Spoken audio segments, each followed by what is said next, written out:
Yo, what's up mga ka-bird brain? Welcome sa panibagong episode na kung saan bawal ang matalino pero pwede ang may gasolina.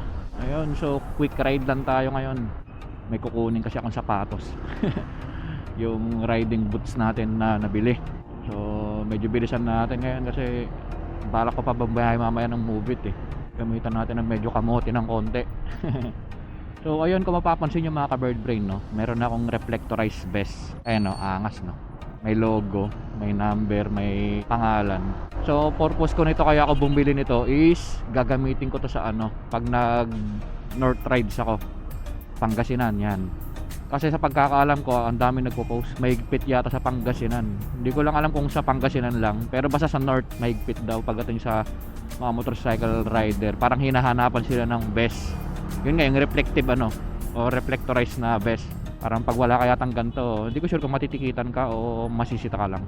So ako, para wala nang abala, bumili na ako para iwas para. Ibala kong mag-ride sa Pangasinan. Sana itong ano, December, mukhang malabo na ngayong katapusan ng November eh. So possible to December, second week siguro or first week, bahala na. Maganda kasi hindi pinaplano eh. Pag pinaplano, hindi natutuloy. Yung biglaan lang, siguro 3 days tayo doon, 4 days, okay na yun. Malamang basic na lang yung Pangasinan. Kasi ano na tayo eh, lagi na tayong bugbog sa biyahe sa labas eh. Traffic pa lang dito sa Metro Manila. Hindi ka pa ba sanay niyan? Sabi mo, natatraffic ka ng 8 oras dito, nagbabiyahe. Yung pa kayang open ride, nawaswasan. So next week siguro or itong weekend, aralin ko na yung mapa kung saan ako dadaan. May dalawa akong choices kasi, pero parang mas gusto ko yung ano, yung bypass side kaysa yung MacArthur side. Kasi sa MacArthur side mahaba eh. Bukod sa mahaba yung MacArthur side, boring, tsaka parang teritoryo ko na. Hindi ko pa siya nadaanan na nakamotor, pero ang point ko dun is yun na yung usual dinadaanan namin dati ng bus. Kumbaga kabisado ko na yung lugar, yung mga bayan-bayan, which is Umay. Kaya gusto ko subukan yung side ng ano, Lupao side. Besiya tayo dadaan. Doon yung gusto kong subukan, which is mas mabilis din siya base sa mga napanood ko na mga nag-content, kasi may mga nag-content na rin eh. Kumbaga nanonood na rin ako sa YouTube ng mga nagko-content noon, ano ba yung best way nila panorte. So isa nga yun, yung sa may bypass sa may Bulacan. Tsaka mas maraming view doon. Para soon, alam na rin natin yung way ng ano, yung pag magbabaler tayo. Gusto ko rin magbaler eh.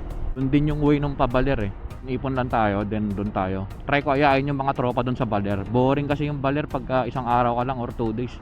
Dapat 3 days ka doon para makapagdagat ka ng isang araw, isang maghapong swimming. Kumbaga first day, rides kayo papunta. E di yun, same day na yun, doon na rin kayo maligo. Then the next day, isang pasyal na araw sa bayan-bayan. Then pang third day, uwian na.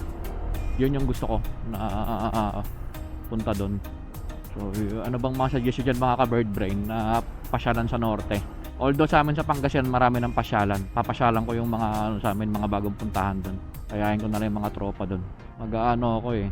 Ang tawag dito. Ano may sabihin ko, nakalimutan ko tuloy. Basta yun yung plano ko. Makapag-ride sa norte kasi never ko pa na motor yung Pangasinan. Mula nung nagka-motor ako dati, never ko na puntahan yan. Traffic pa lang ngayon, no? So Sabado ngayon.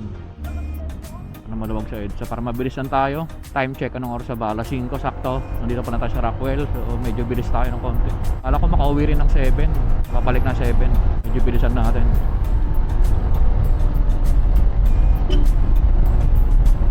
Kamote. Talbos muna tayo ngayon, talbos muna. Kailan natin magpakatalbos para mabilis tayo makabalik.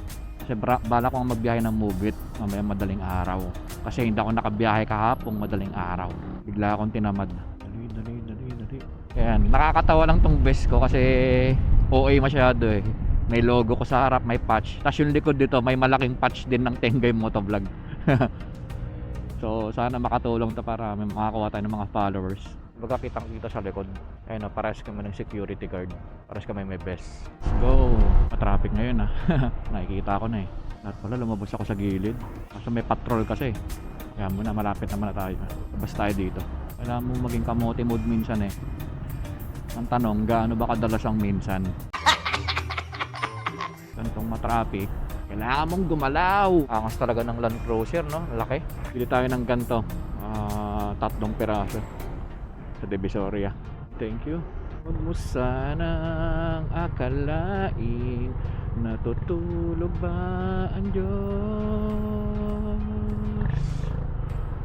Ay, baka tumama yung ano ko dito, yung camera ko. Labas tayo dito. Ayun, mas maluwag dun kaya gusto ko talaga dun. Kaso nawala na naman sa isip ko. Lagi ko siya naiisip pag nandito na ako. Kasi nasanay ako before kasi hindi naman ako galing Rockwell. Usually EDSA side, Show Boulevard. Kaya lagi akong pasok dyan. Pag Rockwell ako galing, lagi nang nawawala sa isip ko yan. Parang dito na ako natitrigger na dumaan. Grabe, traffic ngayon, Sabado. Dami pa lang palang pumapasok pag Sabado. As usual, ang traffic kasi dyan ay yung pa-SLEX. So pag angat to ng Magallanes, maluwag na to. Or pag angat pa lang ng mula ilalim ng Ayala Tunnel, luluwag na yan. Mga ka-bird brain, ilang beses na ba kayo nakapag-ride sa norte? Anong mga lugar na napuntahan nyo sa norte? Bulacan sana, kaso ang lapit lang kasi ng Bulacan Baka di uminit yung pet ko sa Bulacan. At least Nueva Ecija, ganyan, Tarlac, goods na. Para malayo-layo naman, no? Maluwag ngayon. Kasi usually pag traffic, sarado dito. Mabagal ang usad. Masarap isingit-singit nito. Parang kumbaga sa kotse, para siyang Wigo, no? Ayun, parang ganyan yung Kia na maliit. Ang sarap isiksik. Bumalandra na yung mga bus. Sana hindi traffic sa Paranaque, no? Lagi na rin traffic dun Kung service road kaya ako, para rekta na ako C5 extension flyover, no? What do you think? Tapos technique dito mga ka-bird brain, di ba itong part na to? Kahit dito muna kayo sa lane na to, yung 3rd lane or 4th lane. Tapos bandang kalahati, tsaka kayo kumaliwa. Kung pa-Pasay kayo or pa-SLEX, huwag nyo sundan tong first 2 lanes. Mas mabilis kasi itong nasa kanan kasi yung mga iba dyan palabas lang ng Chino Roses Saka kayo kumaliwa pag bandang dito na. Huwag naman yung sobrang bitin na yung pag nyo, yung sobrang naman na yung swerving nyo nun. Mga dito pwede pa siguro untiin nyo ng kabigin pa kaliwa. Mas talaga ng Land Cruiser, pogi. Kailan kaya tayo magiging contractor? SLEX tayo? Wag na, dito na. SLEX tuloy, service road. Araw You say good morning, where's midnight, dulas tong bakal na to So jealous. So himala, matraffic ngayon dito. Usually kasi ang traffic dyan lang sa pa-SLEX, dito maluwag. So again mga ka-bird brain, pag gantong traffic, gitgitan, pronto sa banggaan. Kaya lang kayo, chill. Papi chill. Uy, walang plaka si Idol, bago yung motor. Panoorin mo yung video ko, Idol, para magka-plaka ka na. Tutorial ako doon, may life hack ako para makuha mo agad yung plaka mo. Ayun bagong bago yung ADP Ayun check mo yung logo ko sa likod. Baka sakaling mapanood mo yung video ko. Ayan, stock mo yung YouTube ko, baka makita mo doon. Sana yung iba makita yung pangalan ko sa likod, tapos panoorin yung video. Kasi follow nila ako, no? Tibay ng mukha Grabe, traffic ngayon dito, napanibago So dito naman mga ka-bird brain, kaya nagka-traffic, lahat ng sasakyan pumupunta din sa kaliwa kasi nga mas mabilis ang left lane, kahit hindi naman sila pasampan ng Aurora Boulevard na yan. Kaya nito, itong silver na to, palabas to ng kanan kaya binabagalan niya. Palabas to ng kanan tong Vios na to. Kahit mga bus, nandito yan lahat. Ayun, gusto nito lumabas sa kanan. Ayun di ba maluwag tong flyover. Kasi nga ginagawa nila, nagsisingitan sila, kaya traffic. Ayun yan lang talaga ang traffic dyan madalas. Kasi nangyari, kinakain ng mga bus yung lane or truck, kaya bumabagal yung usad. Maganda sana may pumaposte dyan na enforcer kasi pag malalayan, minsan umaabot yan hanggang hanggang Ayala. Kaya dapat pinapostehan yan. So kaya lagyan nila ng barricade yung bandang gitna ng hatian para talaga mabilis umusad yung mga pasampa dito. Grabe, pumangit na naman kalsada dito, binakbak na naman, era na naman. Boom! Bukin na ina mo, Paldo! Paldo! Yes! King ina, Paldo na naman! Yes! Paldo! Boom! Panis! Mo!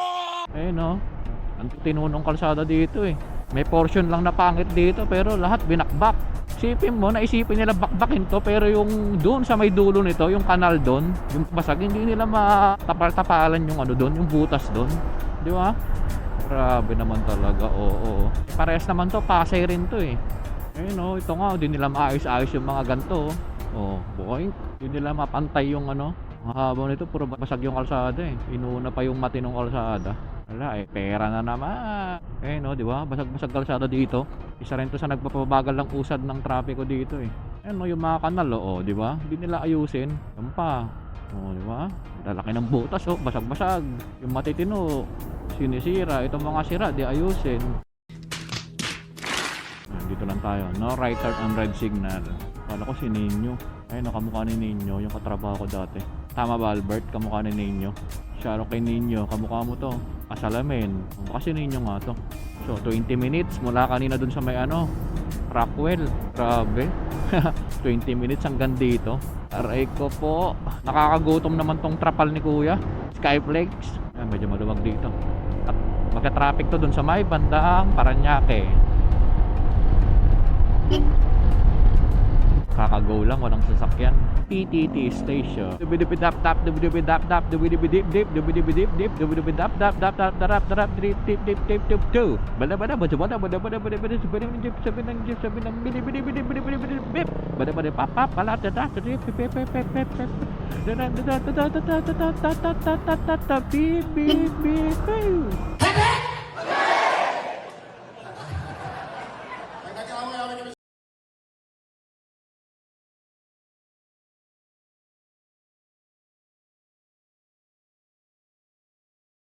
May eroplano na naman, oh. Nabitin lang tayo ng konti.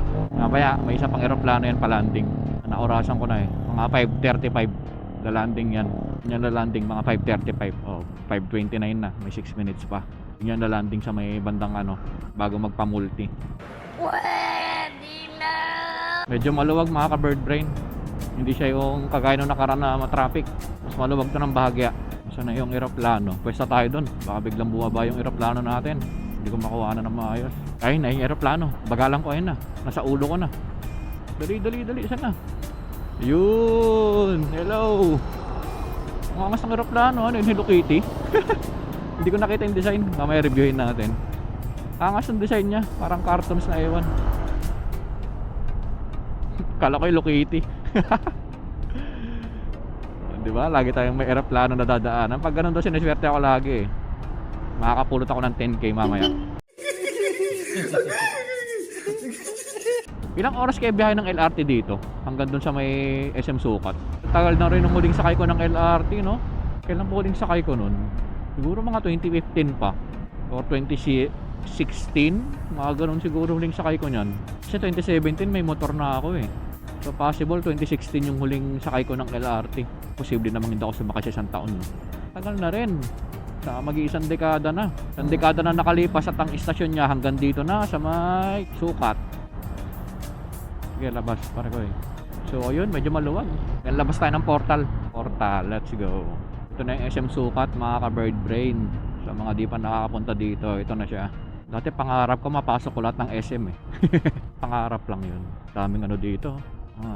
Riders. Gabang ng booking. Marami kasing pasahero dito. Balik-balikan ka dito. Pero kung ako yan, hindi ako natambay dito. Mag-auto accept ako syempre. Unless naka-auto accept sila, walang pumapasok na booking. Kala ko si Jimboy, kamukha ni Jimboy ah. 1, 2, 3, 4 I am the man who will fight from your honor.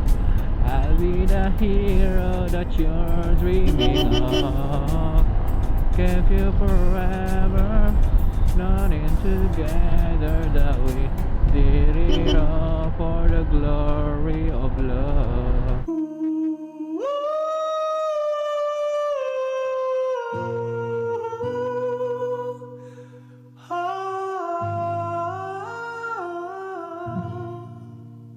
Tinatamad ako makipagbakbakan sa traffic ngayon. Dito ko dadaan sa taas. Ayoko may pagpalagan sa init ngayon. Long cut. Hindi ko pa naayos yung ilaw ko. Tabing yung ano, hindi pantay yung dalawa. Kung first timer kayo dito, ingat kayo dito. Baka ma-shoot kayo dyan sa Cavitex ha. The night is shining now more from a long time ago. That's what I feel again. So you feel a person far away. Yeah, I am the man who will fight from your honor. O, diba? Long cut. Palabas na tayo dito. Palabas na tayo ng Alabang Sapote, ano? Tulay. Dito na tayo sa kanan. Sana hindi maputik ngayon. Uy, sarap naman ng banana Q ni tropa. Nakakagutom ng banana Q mo pare ko eh. Ano, di tayo malobat. Makapag-outro tayo. Diyan na tayo mag-outro kasi dito ko usually nalolobat eh. Pagliko dito sa may ano. Saktuhan to eh. Isang oras. Hindi ko kasi tandaan ng oras ako eksakto nag-start eh ng video. Pag U-turn outro na tayo dyan. So, ayun mga ka-bird brain. Kita-kita sa next episode. At lagi niyong tatandaan na hindi ka bobo, hindi ka tanga, at lalong hindi ka mangmang dahil ikaw ay isang bird brain. Ayun, daming bantay ngayon, no? Anong meron? Okay, let's go.